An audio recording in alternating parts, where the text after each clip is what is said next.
రాకాలోకంకి స్వాగతం. ఈ కంటెంట్ మీకు నచ్చినట్టయితే లైక్ చేయండి, మీ బంధుమిత్రులకి షేర్ చేయండి. ఇప్పటివరకు సబ్స్క్రైబ్ చేసుకోకపోతే సబ్స్క్రైబ్ బటన్ని నొక్కండి, అదేవిధంగా బెల్ ఐకాన్ని కూడా నొక్కండి. మిత్రులారా, పాకిస్తానీ మూలానికి చెందినటువంటి కెనడియన్ పౌరుడు అమెరికా జైల్లో ఉన్నాడు. ఆ తహవ్వుర్ రాణాను, డాక్టర్ తహవ్వుర్ రాణాను భారతదేశానికి రప్పించటము, ఎక్స్ట్రడైట్ చేయటం అంటే బదిలీ చేయించడం, స్థానాంతరణ చేయించటము భారతదేశంలో ఉన్నటువంటి ఎన్ఐఏ జాతీయ దర్యాప్తు సంస్థ ఏదైతే ఉందో అది అతన్ని తన అధీనంలో తీసుకుని ప్రశ్నించటము. అది 2008 నవంబర్ 26న ముంబైలో జరిగినటువంటి దాడుల గురించి ప్రశ్నించడం, 17 సంవత్సరాల క్రితం జరిగిన సంఘటన గురించి ప్రశ్నించటం. ఇది చూసే వాళ్ళకి పెద్ద వార్తగా అనిపించకపోవచ్చు, కానీ పాకిస్తాన్లో చాలా కంగారు పుట్టిస్తోంది. ఎందుకంటే తమ ఏ రహస్యాలు బయటపడిపోతాయని చెప్పి పాకిస్తాన్ కంగారు పడుతోంది. ఎందుకంటే తహవ్వుర్ రాణా పాకిస్తానీ ఆర్మీలో మెడికల్ డాక్టర్గా పనిచేశాడు. ఆ తర్వాత రిటైర్ అయిన తర్వాత ఆయన కెనడాకు వచ్చారు. కెనడా పౌరసత్వాన్ని స్వీకరించిన తరువాత ఒక ఇమిగ్రేషన్ ఏజెన్సీని పెట్టారు. దాని హెడ్ క్వార్టర్ షికాగోలో ఉంది, దాని ఒక ఆఫీసు ముంబైలో ఉంది. ఈ ముంబైలో ఉన్నటువంటి ఆఫీసు ద్వారా ఆయన David Coleman Headley alias Daood Gilani, ఈ అలియాస్ చాలామంది చెప్పరు, అతను పాకిస్తానీ దౌత్యవేత్త కుమారుడు. ఈ దావుద్ గిలానీ, తహవ్వుర్ రాణాలు భారతదేశమంతా రెక్కీ చేశారు. ముంబైలో దాడులు జరిగినటువంటి ఛత్రపతి శివాజీ టర్మినల్ కావచ్చును, లేకపోతే చబాద్ హౌస్ కావచ్చును, తాజ్ హోటల్ కావచ్చును, లియోపాల్డ్ కేఫ్ కావచ్చును, మిగతా ప్రాంతాలతో పాటు వాళ్ళు ఇతర ప్లేసెస్ని కూడా సర్వేలు చేశారు. ఇది చాలా ముఖ్యమైనది, చాలామందికి తెలియదు. కొచ్చిన్లో ఉన్నటువంటి సదర్న్ నేవల్ కమాండ్ కుంభమేళా జరుగుతుంది. ఆ సమయంలో కుంభమేళా జరిగేటువంటి ప్లేస్. అదేవిధంగా వాళ్ళు సర్వే చేసింది పుష్కర్ మేళా జరిగేటటువంటి చోటు, అంటే రాజస్థాన్లోని పుష్కర్. ఈ రకంగా దేశవ్యాప్తంగా ఉన్నటువంటి పుణేలో ఉన్నటువంటి, ఢిల్లీలో ఉన్నటువంటి డిఫెన్స్ ఎస్టాబ్లిష్మెంట్స్ వీటన్నిటి వాళ్ళు రెక్కీ చేసి వెళ్ళారు.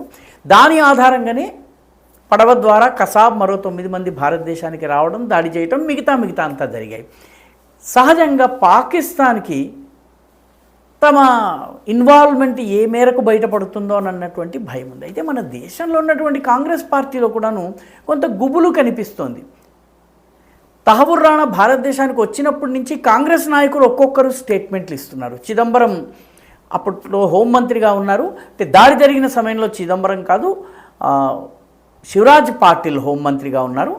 ఆయన చెప్పినటువంటి మాటలు ఏంటంటే, అసలు ఈ కేసులో సిట్ని, స్పెషల్ ఇన్వెస్టిగేషన్ టీమ్ని కన్స్టిట్యూట్ చేసిందే మేము, ఈ కేసుని బయటపెట్టిందే మేము, ఈ దర్యాప్తు అంతా మేము చేశాము. అసలు తహవ్వుర్ రాణాని భారతదేశంలో తీసుకుని రావడంలో బీజేపీకి కానీ, ఈ ఉక్కు మనిషి లేకపోతే 56 ఇంచుల ఛాతీ ఉన్నటువంటి నరేంద్ర మోదీ పాత్ర లేదు అని పదే చెప్తున్నారు. కొందరు కాంగ్రెస్ నాయకులు కూడాను తహవ్వుర్ రాణా భారతదేశం రావడం పెద్ద స్టెప్ ఏం కాదు, అది కాదు, ఇది రకరకాల వ్యాఖ్యలు చేస్తున్నారు. కాంగ్రెస్కి ఎందుకు కలవరం కలుగుతున్నది? దీని వెనుక ఉన్నటువంటి కథ తెలిస్తే మనకు ఆశ్చర్యం కలుగుతుంది. ఎందుకంటే ఈ దేశంలో పెరుగుతున్నటువంటి జాతీయవాద భావనలు, హిందువుల్లో ఏర్పడుతున్నటువంటి ఐకమత్యాన్ని దెబ్బతీయటం కోసము ప్రయత్నపూర్వకంగా సాఫ్రన్ టెర్రర్ లేదా హిందూ టెర్రర్ అనేటటువంటి పదాన్ని 2006 నుంచి పాపులరైజ్ చేశారు. 2006లో మాలిగాంలో పేలుళ్ళు జరిగినాయి. మాలిగాంలో ఒక మసీదులో పేలుళ్ళు జరిగినాయి. ఇది మొత్తం సాధ్వి ప్రజ్ఞ, తర్వాత కల్నల్ పురోహిత్ ఇటువంటి వాళ్ళు చేశారు అని చెప్పి వీళ్ళందరి మీద కేసులు పెట్టి, వీళ్ళని జైల్లో పెట్టి, అక్కడి నుంచి మీడియాలోని ఒక వర్గం సాఫ్రన్ టెర్రర్, హిందూ టెర్రర్ అన్నటువంటి పదాన్ని ప్రచారం చేయటం. కాంగ్రెస్ ప్రభుత్వంలో, మన్మోహన్ సింగ్ ప్రభుత్వంలో ఉన్న వాళ్ళు కూడా దాని గురించి మాట్లాడటం మొదలుపెట్టారు. ఆ తరువాత 2007లో సంఝౌతా ఎక్స్ప్రెస్ అని భారత పాకిస్తాన్ల మధ్య ఒక ట్రైన్ ఉండేది. ఆ ట్రైన్లో పేలుడు జరిగింది. ఈ పేలుడులో ఎన్ఐఏ పాకిస్తాన్ మూలానికి చెందినటువంటి భారతదేశంలో ఉన్నటువంటి ISI ఏజెంట్లని అరెస్ట్ చేసింది. అరెస్టు చేసి వాళ్లను విచారిస్తున్నది. ఆ సమయంలో కేసులో ఉన్నటువంటి వాళ్ళందరినీ వదిలిపెట్టి వాళ్ళు అసలు కాదు అని చెప్పి మళ్ళీ దీనిలో సాఫ్రన్ టెర్రర్ ఈ బోగీనంతా తీసుకొచ్చి సాఫ్రన్ టెర్రర్ అని చాలామంది హిందువుల కోసం పనిచేస్తున్న కార్యకర్తల్ని అరెస్ట్ చేశారు. ఆ తర్వాత హైదరాబాదులో కూడాను మక్కా మసీద్ బ్లాస్ట్ జరిగింది, 2007లో జరిగింది. ఈ బ్లాస్టులో కూడాను స్వామి అసీమానంద మిగతా వాళ్ళందరినీ అరెస్ట్ చేశారు. సంఝౌతా ఎక్స్ప్రెస్లో కూడాను గుజరాత్లోని డాంగ్స్లో గిరిజనుల కోసం పనిచేస్తున్నటువంటి స్వామి అసీమానందని అరెస్ట్ చేశారు. ఇదంతా కూడాను 2006 నుంచి పకడ్బందీగా హిందూ టెర్రర్ అనేటువంటి ఒక పదాన్ని రంగంలోకి తీసుకొచ్చారు. దానివల్ల బీజేపీని, ఆర్ఎస్ఎస్ని వీటిని దెబ్బతీయాలన్నటువంటి లక్ష్యం. 2008లో ఈ సంఘటన జరిగినప్పుడు పాకిస్తాన్ నుంచి వచ్చినటువంటి ఐఎస్ఐ పంపినటువంటి లష్కరే తోయబా ఉగ్రవాదులు ఎవరైతే వచ్చారో వాళ్ళందరికీ దగ్గర కూడాను వాళ్ళందరూ ఐడెంటిటీ కార్డ్స్ హిందువుల పేరు మీద ఉన్నాయి. వాళ్ళ చేతికి ఎర్రటి తాళ్ళు కట్టుకున్నారు, కాశీ తాళ్ళు కట్టుకున్నారు. కట్టుకోవడమే కాకుండా వాళ్ళు ఐడెంటిటీ కార్డ్స్ తీసుకొచ్చారు. తమాషా ఏంటంటే కసాబ్ చక్రవర్తి అనే పేరుతోటి, ఇస్మాయిల్ ఖాన్ అనేవాడు నరేష్ విలాస్ వర్మ అనే పేరుతోటి నాగోల్లో ఉన్నట్టుగాను, నిసార్ అనేవాడు దినేష్ కుమార్ అనే పేరుతో సరూర్ నగర్లోని హుడా కాలనీకి చెందినట్టు, ఫహదుల్లా అనేటటువంటి వ్యక్తి రోహిత్ దీపక్ పాటిల్ పేరుతో విజయనగర్ కాలనీలో ఉన్నట్టు, ఎస్కే అపార్ట్మెంట్స్లో ఉన్నట్టు, ఇలాగా ఏకంగా దిల్సుఖ్ నగర్లో కసాబ్ ఉన్నట్టుగా చక్రవర్తి అతని పేరుగా ఇటువంటి ఫేక్ ఐడెంటిటీ కార్డ్స్ వాళ్ళ దగ్గర ఉన్నాయి. వాళ్ళ పేరు వీళ్ళందరూ కూడాను అరుణోదయ్ కాలేజ్ అనేటటువంటి కాలేజీలో చదువుతున్నట్టుగా ఐడెంటిటీ సృష్టించారు. వీళ్ళు ఒరిజినల్గా ముంబై పేలుళ్లలో వచ్చిన వాళ్ళందరూ చచ్చిపోయిన తర్వాత ప్లాన్ ప్రకారం వాళ్ళందరి దగ్గర దొరికేటటువంటి కార్డ్స్ అన్నీ కూడాను వాళ్ళు హిందువులను ఎస్టాబ్లిష్ చేస్తాయి. సాఫ్రన్ టెర్రర్ లేదా హిందూ టెర్రర్లో ఇది కూడా అంతర్భాగము అని చెప్పాలని ఒక ప్రయత్నం ప్రారంభమైంది. ఇది ఐఎస్ఐ ప్లాన్ చేసిందా, దానికి స్థానికంగా ఉన్నటువంటి వాళ్ళు కొందరు ఎవరన్నా సహకరించారా తెలియదు, కానీ పూర్తిగా ఈ దృష్ట్యా ప్రయత్నం జరిగింది. ఈ మొత్తం గేములో ఇబ్బంది ఎక్కడొచ్చిందంటే కసాబుని సజీవంగా పట్టుకోవడం. తుకారాం ఓంబ్లే అనే కానిస్టేబుల్ ప్రాణాలకు తెగించి బుల్లెట్లు తగులుతున్నా బ్రతికి ఉండగా కసాబుని పట్టుకోవడం. మిగతా 9 మంది చనిపోయారు. ఈ కసాబు దొరకటంతో ఈ కసాబు అవంతా వివరాలు అతన్ని ప్రశ్నించటము, దీంతో భారతదేశం అతను పాకిస్తానీ అని చెప్పలేదు. భారతదేశానికి చెందిన దర్యాప్తు సంస్థలు కానీ ప్రభుత్వం కానీ పాకిస్తాన్లో అతని ఇల్లు, అతని తల్లిదండ్రులు, వీళ్ళందరి వీడియోలు పాకిస్తాన్ టీవీలో వచ్చిన తరువాత భారత ప్రభుత్వం అంగీకరించింది. 2008లో ఎవరి ప్రభుత్వం ఉంది? తరువాత కూడాను చాలా ప్రయత్నపూర్వకంగా ఇది హిందూ టెర్రర్లో భాగమని చెప్పి అజీజ్ బర్నీ అనేటటువంటి ఒక జర్నలిస్ట్ చేత ఒక పుస్తకం రాయించారు, ముంబై దాడులో ఆర్ఎస్ఎస్ కుట్ర అని. ఈ పుస్తకాన్ని ఆవిష్కరించింది ఎవరు? దిగ్విజయ్ సింగ్. ఇటీవల వక్ఫ్ బోర్డు చర్చ జరుగుతుంటే సుధాంశు త్రివేది ఈ విషయాన్ని లేవనెత్తగానే దిగ్విజయ్ సింగ్ నాకు అసలు దీనికి సంబంధం లేదని చెప్పి గుమ్మడికాయల దొంగలాగా భుజం తడుముకున్నారు. ఆ తరువాత ఎప్పుడైతే పాకిస్తాన్ కసాబ్ తమవాడని అంగీకరించిందో ఆ తరువాత నెమ్మదిగా విషయాలు బయటపడటం మొదలుపెట్టినాయో అప్పుడు ఈ ఐడెంటిటీ కార్డ్స్ అన్ని ఫేక్ అని బయటపడింది. ఆ కాలేజ్ ప్రిన్సిపాల్, అప్పట్లో ప్రిన్సిపాల్ ఉండేవారు, ఆయన పేరు రాధాకృష్ణయ్య.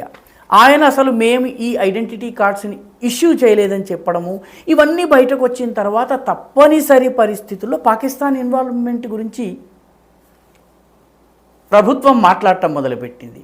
ఆ తరువాత రెండవ పెద్ద షాక్ ఎప్పుడంటే బరాక్ ఒబామా తన యొక్క జీవిత చరిత్రను పుస్తకంగా రాసుకుని అందులోపల భారతదేశంతో ఉన్నటువంటి సంబంధాలతో భారతదేశంలోని రాజకీయ నాయకుల గురించి మాట్లాడుతూ ఒక చాప్టర్ కేటాయించారు. ఆ చాప్టర్లో పాకిస్తాన్ ఇన్వాల్వ్మెంట్కి సంబంధించిన ఆధారాలు ఉన్నప్పటికీ మీరు పాకిస్తాన్ మీద చర్య ఎందుకు తీసుకోలేదు? 2008 ముంబై దాడుల విషయంలో నేను మన్మోహన్ సింగ్ని అడిగాను. మన్మోహన్ సింగ్ చెప్పినటువంటి జవాబు నన్ను షాకు గురి చేసిందని ఒబామా రాశారు. మన్మోహన్ సింగ్ భారతదేశంలో ఇప్పుడిప్పుడే బీజేపీ వల్ల ముస్లిముల పట్ల కొంత ద్వేషభావం పెరుగుతోంది, ఈ సమయంలో పాకిస్తాన్ మీద మేము ఏదన్నా చర్య తీసుకున్నట్టయితే బీజేపీ బలపడుతుంది కాబట్టి మేము ఏ చర్య తీసుకోలేదు, ఎందుకంటే 2009 ఎన్నికలు ఉన్నాయి కాబట్టి ఎన్నికల కోసం మేము చర్య తీసుకోలేదు అన్నారు. అదే సమయంలో ఎయిర్ ఫోర్స్కి సంబంధించిన అప్పటి ఎయిర్ చీఫ్ మార్షల్ని ప్రైవేట్గా ఇంటర్వ్యూ చేస్తే ఆ ఇంటర్వ్యూలో మేము సర్వసన్నద్ధంగా ఉన్నాము, ప్రభుత్వం అనుమతిస్తే పాకిస్తాన్ మీద దాడి చేయాలని మేము అనుకున్నాం, కానీ ప్రభుత్వం నుంచి అనుమతి రాలేదు అని చెప్పారు ఆయన.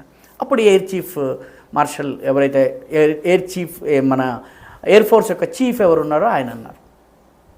సో ఇవన్నీ నెమ్మదిగా ఈ కుట్రను బొంబాయి దాడుల మీద ఒక మసిబూసి మారేడుకాయ చేయాలన్న ప్రయత్నాన్ని దెబ్బతీసినాయి. ఆ తర్వాత డేవిడ్ కోల్మ్యాన్ హెడ్లీ అరెస్ట్ అయ్యాడు. ఆ తర్వాత తహవుర్ రాణా ఇన్వాల్వ్మెంట్ బయటపడింది. డేవిడ్ కోల్మెన్ హెడ్లీ అక్కడ అప్రూవర్గా మారిన కారణంగా అతన్ని భారతదేశానికి పంపడానికి వీలు కాలేదు. అతన్ని వీడియో కాన్ఫరెన్స్ ద్వారా ఇన్వాల్వ్ చేస్తే తహవుర్ రాణా పాత్ర బయటకు వచ్చింది. తహవుర్ రాణాని పట్టుకున్నప్పుడు అతను ఆషామాషిగా లేదు, 17 సంవత్సరాలుగా అతను రకరకాల కేసులు వేసి రకరకాలుగా తప్పించుకుంటూ వచ్చాడు. మోదీ ప్రభుత్వం వచ్చిన తర్వాత గత 10 సంవత్సరాలుగా ప్రయత్నం చేస్తే కింద కోర్టులు, పై కోర్టులు, అనారోగ్యమని రకరకాల కారణాలతో కోర్టు నుంచి రక్షణ పొందేందుకు ఆయన ప్రయత్నం చేశారు. అయితే ఈ మొత్తం ప్రయత్నం చేసినప్పటికీ కూడాను ఆయన్ని భారతదేశానికి ఇవ్వడం జరిగింది. ఎలా ఇవ్వడం జరిగింది ఇది కూడా ఆసక్తికరమైన విషయం. ఎందుకంటే ఆయనను ఒక దేశాధ్యక్షుడు, ఇంకొక దేశపు అధినేత ఇద్దరు కలిసి జాయింట్ ప్రెస్ కాన్ఫరెన్స్ చేస్తున్నప్పుడు, విదేశ పర్యటనలో ఉన్నటువంటి మోదీ డొనాల్డ్ ట్రంప్ ఇద్దరు జాయింట్ ప్రెస్ కాన్ఫరెన్స్ చేస్తున్న సమయంలో మేము తహవుర్ రాణాను భారతదేశానికి అప్పగిస్తామని స్టేట్మెంట్ ఇచ్చారు. మామూలుగా దౌత్యపరంగా జరగవలసినటువంటిది నరేంద్ర మోదీతో జరుగుతున్నటువంటి ప్రెస్ కాన్ఫరెన్స్లో ఎందుకు చెప్పవలసి వచ్చిందంటే ఆ సమయంలో బీజేపీ ప్రభుత్వం కానీ నరేంద్ర మోదీ వ్యక్తిగతంగా కానీ చేసిన ప్రయత్నాల వల్ల తహవుర్ రాణా భారతదేశానికి వచ్చారు. ఇప్పుడు అతను ఏమేమి చెప్తారు, సాఫ్రన్ టెర్రర్కి సంబంధించిన కేసుల విషయంలో ఏమి జరుగుతుంది, ఆ తర్వాత భారతదేశంలో అతనికి సహకరించిన వాళ్ళెవరు, వీళ్ళందరికీ ఐడెంటిటీ కార్డులు ఇచ్చిన వాళ్ళెవరు, వీళ్ళెవరికి శిక్ష పడలేదు, ఐడెంటిటీ కార్డు ఇచ్చిన వాళ్ళు ఎవరు తెలియలేదు, ఏ రకంగా వచ్చింది, వాళ్ళకి ఆధారాలు లేవు అని చెప్పి కొందరిని విడిచిపెట్టారు. వాళ్ళకి లోకల్గా మ్యాప్స్ ఇచ్చిన వాళ్ళు, లేకపోతే తాజ్ హోటల్లోకి ఎలా వెళ్ళాలి, వెనక నుంచి మార్గాలు ఎలా ఉన్నాయి, ఇవన్నీ చెప్పిన వాళ్ళు ఎవరున్నారు, వాళ్ళందరి వివరాలు ఇంత మటుకు బయటకు రాలేదు. దీనిని మొత్తానికి సాఫ్రన్ టెర్రర్గా చూపించే ప్రయత్నము చేసిన పార్టీ కాంగ్రెస్. కాబట్టి ఇప్పుడు కాంగ్రెస్లో కలవరము ఉంది. ఆ తరువాత కాలంలో సుశీల్ కుమార్ షిందే మాట్లాడుతూ ఒక ఇంటర్వ్యూ ఇటీవల 2013 తర్వాత ఇచ్చారు. ఆయన సాఫ్రన్ టెర్రర్ అన్నటువంటి పదాన్ని నాకు ఇష్టం లేదు, కానీ దీన్ని సృష్టించడం జరిగింది, దీన్ని వాడాలని ఒత్తిడి తేవడం జరిగింది అని చెప్పి ఆయన ఇంటర్వ్యూలో చెప్పారు. ఆ తరువాత ఇప్పుడైతే ఎవరు సాఫ్రన్ టెర్రర్ని ఇది చేయటం లేదు. పైగా మాలెగాం కేసులో ఉన్నటువంటి సాధ్వి ప్రజ్ఞాసింగ్ ఠాకూర్ మీద కేసు నమోదు కాలేదు. అదేవిధంగా కల్నల్ పురోహిత్ మీద ఉన్నటువంటి కేసు రుజువు కాలేదు. వీళ్ళిద్దరి మీద ఆధారాలు జరగలేదు. మిగతా వాళ్ళు ఎవరెవరైతే ఉన్నారో హైదరాబాద్ కావచ్చును, సంఝోతా కావచ్చును, దీనిలో అసీమానంద కానీ మిగతా వాళ్ళది కానీ పాత్ర ఉందని ఎన్ఐఏ రుజువు చేయలేకపోయింది. ఎందుకంటే వాళ్ళ పాత్ర లేదు కాబట్టి. ఎన్ఐఏది ప్రపంచంలో 99% నమోదు ఛార్జ్ షీట్ దాఖలు చేసి కేసు పెట్టిన తరువాత 99%కి శిక్ష పడేటటువంటి రికార్డు ఉంది. 1% శిక్ష పడని వైఫల్యాలు ఏమిటంటే మక్కా మసీద్ బ్లాస్ట్ హైదరాబాద్లోది, మాలెగాం బ్లాస్ట్ మహారాష్ట్రలోది, సంఝోతా ఎక్స్ప్రెస్ యొక్క పేలుడు 2006-07కు సంబంధించి ఈ కేసులో ఫెయిల్ అయింది. ఎందుకంటే ఈ కేసులు కావాలని పెట్టడం జరిగింది కాబట్టి వాళ్ళ ఆధారాల్ని సేకరించలేకపోయారు. ఇప్పుడు ఎన్ఐఏ తహవుర్ రాణాని ప్రశ్నిస్తే తహవుర్ రాణా ఏం బయట పెడతారు, ఏ విషయాలు బయటకు వస్తాయి? అందుకనే చాలా హడావిడి జరుగుతోంది. పాకిస్తాన్లో కంగారు ఉంది. అదేవిధంగా మన దేశంలో కూడాను ఒక వర్గంలో ఎందుకు ఎక్కడ లేని కంగారు కనిపిస్తోంది, తత్తరపాటు కనిపిస్తోంది. తహవుర్ రాణాని తీసుకురావడము, దీనికోసము సంవత్సరాల తరబడి కష్టపడ్డ తరువాత మాత్రమే గత 10 సంవత్సరాలు 12 సంవత్సరాలుగా చేసిన ప్రయత్నాల వల్లనే అతను వచ్చాడు. అతను రావడం వల్ల ఏ డొంకలు కదులుతాయో అన్నటువంటి భయం ఒక వర్గంలో ఉన్నది. మొత్తం మీద తహవూర్ రాణా రాగానే భుజాలు కొందరు తడుముకోవడం ప్రారంభించారు, ఎక్కడికక్కడ సాఫ్ చేసుకోవడం ప్రారంభించారు లోకసభలో, మిగతా చోట్ల కూడాను. కాబట్టి ఏం జరుగుతుందో చూడాలి. తహవూర్ రాణా ఎన్ఐఏ ముందు ఏం చెప్తారు, ఆ చెప్పినవి ఏమవుతాయి, పాకిస్తాన్ని ఏ రకంగా మనం కార్నర్ చేయొచ్చును, అదేవిధంగా మన దేశంలో ఉన్నటువంటి పాకిస్తాన్ మద్దతుదారులని ఏ రకంగా కార్నర్ చేయొచ్చు అన్నది చూడాల్సి ఉంది. ఈ వీడియో మీకు నచ్చినట్టయితే లైక్ చేయండి, షేర్ చేయండి, ఈ ఛానల్కు సబ్స్క్రైబ్ చేయండి. అదేవిధంగా మీ అభిప్రాయాల్ని కమెంట్ల రూపంలో తప్పనిసరిగా పంపించండి.